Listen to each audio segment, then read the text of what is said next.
Hey, Jeff, how are you? So, we're obviously amazingly excited about moving on. I thought our team did a great job in Pittsburgh. I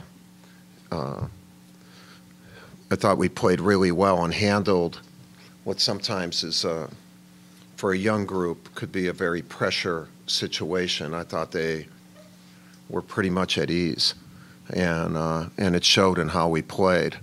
I thought Grayson did a great job of leading us during those two games, and we're playing our best basketball right now this season, and I think we're a real team right now. Not that anything was wrong, but it takes time. Some groups play together the whole year, and they're compatible, they're good, and whatever. But when you become a team, there's something different.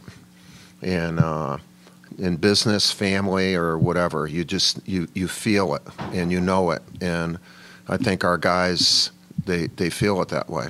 So come on in, Mark. You can come on in. You have to. Mark Armstrong just came in, just quietly, by the way, very, very, very quietly. And we're healthy.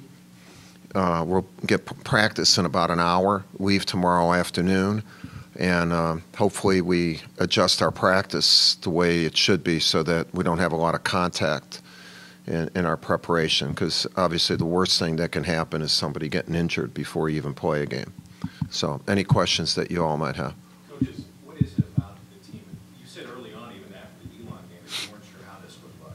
Yeah. Here we are, as you said, playing your best basketball. Was there something that clicked? Is there something? No. It's just an evolution of it's what a season is about, and we're trying to condense about 4 years in 8 months, and I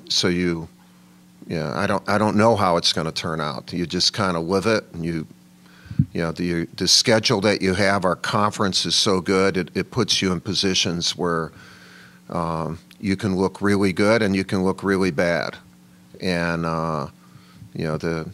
the schedule of Saturday, Monday, sometimes, or 3 games in a short period of time, puts you in different positions that they learn from.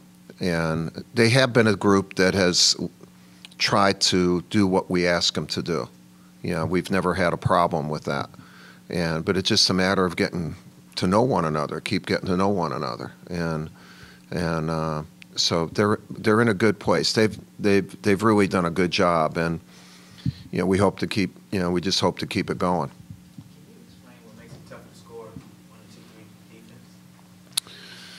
Well, what makes it tough to score on any defense is if you're playing as one. If 5 are playing as one, Virginia had one bad game, but Virginia's tough to score against because their 5 guys play as one. They have each other's back. They talk well.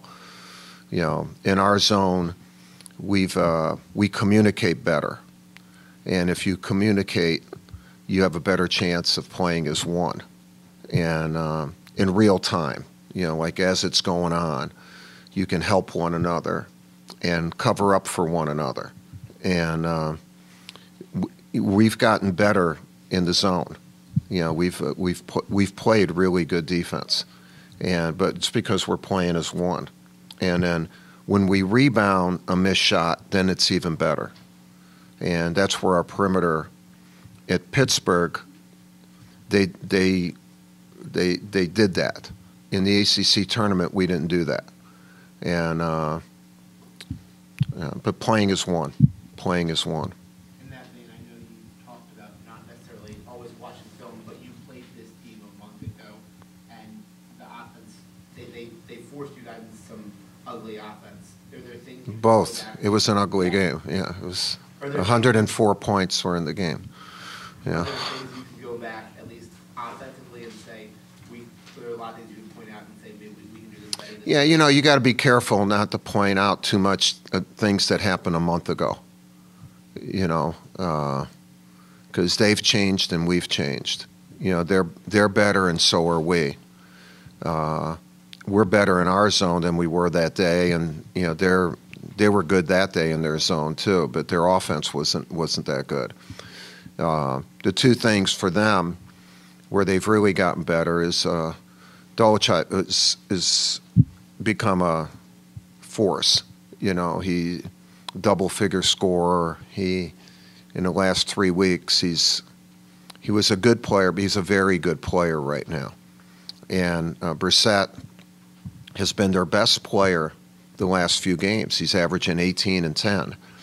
And so they can really protect the basket. And when they have those four guys who are all very big and mobile and they're accustomed to playing with one another on offense and defense, they become a tough out, especially if they can keep the score, you know, the number of possessions in the game a little bit lower than a fast-paced game. A few years ago when you started messing with the zone about considering it, I think you called it orange based on Syracuse. Yeah.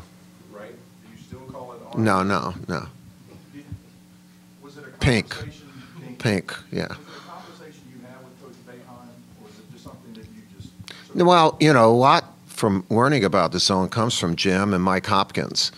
You know, I was with Jim for 11 years, you know, with USA Basketball. Mike helped about 2/3 of that time.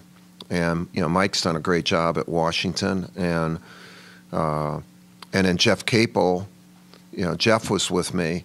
And so, you know, we incorporated zone a little bit with the U.S. team. We only used it one time.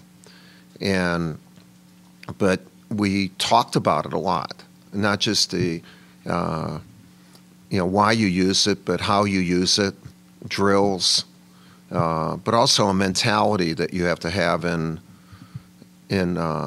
using it, you know. And so, yeah, we learned a lot. You know, I learned so much during those 11 years from not only Jim and Mike, but from Tibbs, and Mike D'Antoni is one of the great coaches, but offensively is as good as anybody. Nate McMillan and Monty Williams, and we had guys behind the scenes. You know, you had international scouts, and you know when we got together to watch tape, there were about 16, 18 people in a room, in a big room, and you're analyzing tape and talking, and then once you get through with that, you know, there's only so much you're going to do for certain opponents because we're a lot better than certain opponents, not Spain and Argentina and all that. So what do you do afterwards? You know, you're all basketball people, and you know, what do you guys do mid-season? What do you do when you have a certain amount of games in a row? You know, do you like having a walkthrough? You know, so you just talk about the nuances of the game, and then you ask the players that too. You know, their workouts, what they do to stay in shape, and you know, I believe me, it was very good, and we learned a lot about the zone. So, you know, we feel very comfortable in teaching it, and the zone will take on, you know, the physical attributes of the people playing the zone. And so that's why it's not an you know, just salt and pepper shakers and all that kind of stuff. Yeah.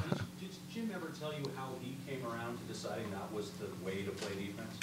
No, I never asked him. Yeah, I never thought he was that interesting, you know, but he had good basketball knowledge, you know, but I didn't want to get too deep with him. Yeah, just... The last time he was here, he said in his press conference that he didn't think he should be allowed to play his own. Well, he has an unbelievable sense of humor. And really he does, even though we both may not show it. We both have a very good sense of humor. He actually said that there needed to be a rule against Duke being able to play his own. Yeah, you know, the people we have fit a zone better. And that's the other thing about it. They have recruited to the zone. We didn't necessarily recruit to the zone. We recruit as good of players as we can get and try to figure out what would be good for them. But his best teams are always, he has big guards, big wings, and they, it's not just tall, it's wide, arm length, wingspan, that type of thing. Mike, back in 2015, you went to Louisville, you were having trouble with stopping dribble penetration, defense wasn't to your liking, and you played zone. And I think you mixed it in the rest of the year. Yeah. So is this something that you've come to see might work better with the majority of freshmen on the court? Yeah, you bring up a good point. We don't have as much time to teach everything. And then if you don't have the older players, a lot of times they teach the younger players, while you're teaching them. And it evolves like that. Virginia's a great example of that. Villanova's another example. Very well-coached teams. Pretty much, Villanova with their zone press, containment 2-2-1 and some variations that they have. And we're not, in the last few years, we haven't been able to do that. And so you try to look at other things that you might be able to do. And this is something we've done very well. I mean, we've done this really well. Our kids are playing it. Hopefully we can keep it going. But it wouldn't take away from what we've already done. They've done a good job in it. Mike, with a team like this that's going through this process, mostly the tournament, for mostly the first time, does getting through the first weekend and having done it and won those 2 games, does that take any of the pressure or mystery off some of these kids? You know what? I don't think that they have ever felt pressure. So I felt that really from the first time, from the Michigan State game. They're not afraid of the moment. It's how much preparation do they have for the moment. So I really did not think they felt any pressure last week. That doesn't mean we didn't as a staff, because you're wondering, are they fooling around with us, or are they okay? But along with that, I would say confidence grows. It's not just pressure being off; it's confidence growing. You win in the NCAA tournament. Every win is huge. I mean, again, this tournament shows. I mean, people can beat anybody in that one game, and this is not an easy thing for these kids and teams to keep advancing. It should be, we understand. I understand that as a coach, unbelievably well, and we want to get that across to the kids. Now, they will talk about, we know if we lose, that's it, but they don't look at it like that's it. It's like, no, the reality is that's it, and that's a different way of looking at it. Dealing with reality is good. Being nervous about it is not good. That's not a good thing. Mike, you mentioned Grayson's leadership through that first weekend. Yeah. In what ways is he different in that regard compared to his previous tournaments? Well, he's just grown into being a leader. He's not a vocal guy. And so just learning about that and still playing his game, it's an evolution. I mean, he's a much better player now than he's ever been, because he's learned all these things. Like when he finishes here, he's going to be a heck of a pro, because he can can play, he can run a team. Just before we left the locker room, we were one of the last people to leave after we beat Rhode Island, and he was getting therapy and that. I just said to him, isn't it nice when you say something that people do it? And he said, and he smiled. He said, yeah. I said, your team is really listening to you. Keep saying what you think you should say. And you could see he was proud of it. And again, that doesn't mean they haven't been doing it. It means we're doing it at higher level right now. And he was extremely vocal in both games up in Pittsburgh. We have to keep him doing that. And he has been that. We didn't have practice on Sunday, but we had a shorter practice yesterday. No contact, but still he's telling people what to do, and it was really neat to see, where he's at right now. You could see that in the Michigan State game early in the year. I know he's talked about talking was something that he had to improve upon. Yeah. And that was a game with Bagley out, and he kind of took over. But you could see, as you like to say, he had good face. Yeah, no, yeah, but it was more about the show he was putting on. Not that he was selfish. It's a good thing he did what he did, but it wasn't a coordinate. It was more of a solo, than a coordinated show.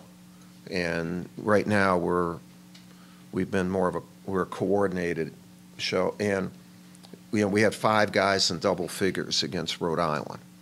The big guys hardly touched the ball in the first 10 minutes of the game, but they didn't get antsy. And then all of a sudden, they were the only guys who touched it, and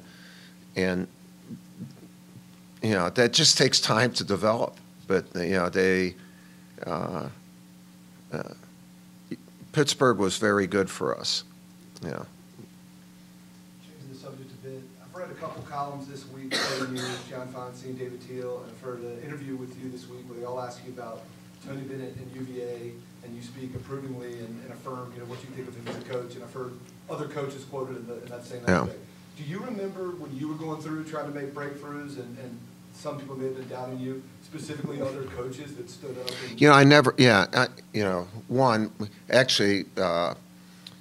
We taped our Sirius XM show today. It'll be on, and Tony's, we had a great 20-minute talk, and then I had Musselman on. You talk about, the difference. I told him, keep your shirt on for the interview. I know it's on radio, but a little bit too much, But I think we are a brotherhood of coaches. There's nobody who understands a coach better than another coach, unless it's that coach's wife. And he had a hell of a year, and he's a good guy, and he's great for our conference. He does it the right way, and all of us have empathy. Like for me, I've been there. I've been almost fired here, before we ever did something good, and we've lost. We've lost tough games. I've lost by 43 points. I've lost in the first round of the NCAA tournament. People lose. And for him, the extreme historic perspective of 6 days is absolutely amazing. When you think of 17 wins, regular season, tournament, you're 20-1 in our conference. Historic. And 6 days later, you're historic on the other side. And for him to be able to handle that with the grace that he did, and I think we're all proud of him. I think what I've heard people say, and because we all understand, we would all have liked to have performed like he did after the game, and we would all like to have our teams not perform like his team did a half hour before that. And being able to handle that kind of stuff is what makes people who stay in this and are good, they get it. They get it. Like right now, Tony's an extreme guy.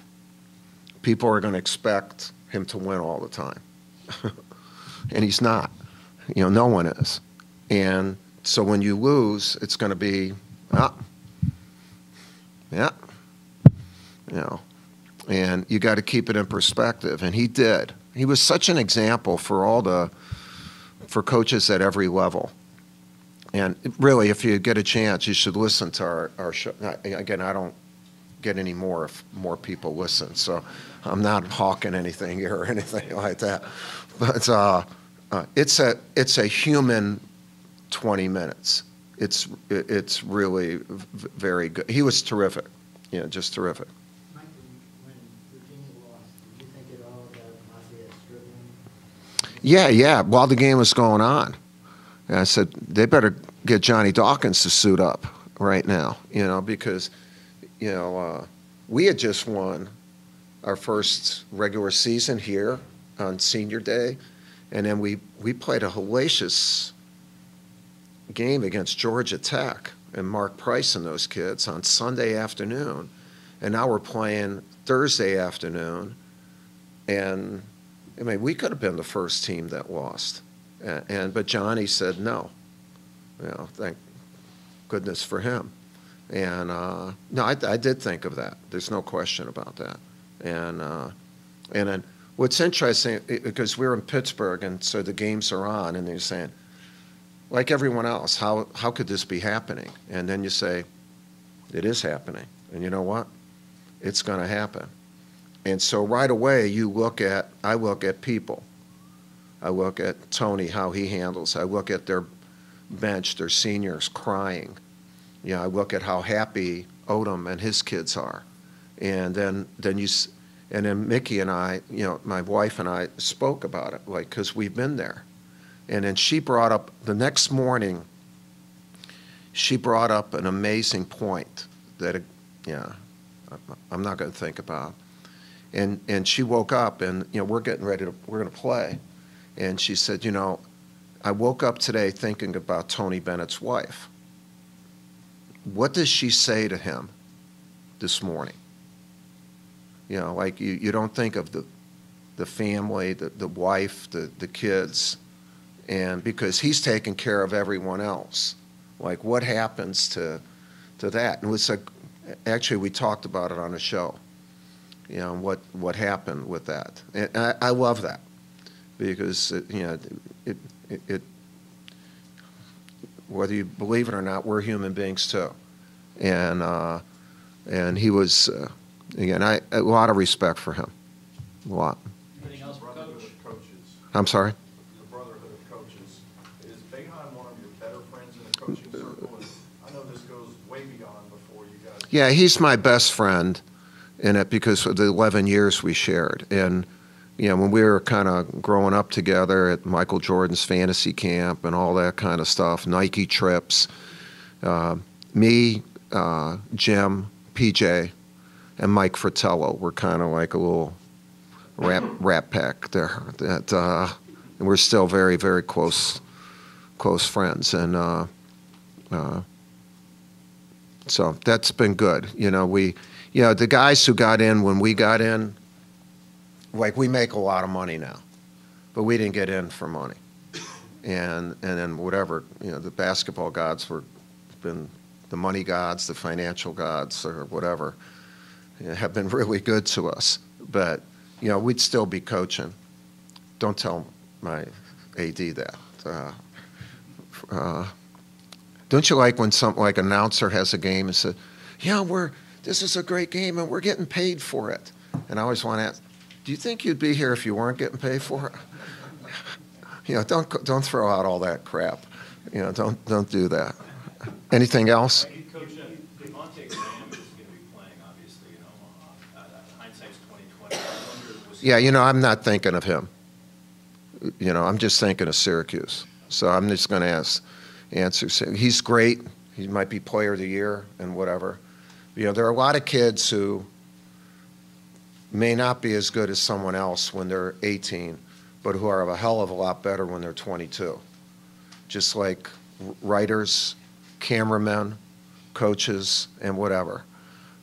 Some of us who are behind someone get to be better because they work at it or their maturity level, Gravely, their maturity level it gets better. All right? All right, thanks. All right.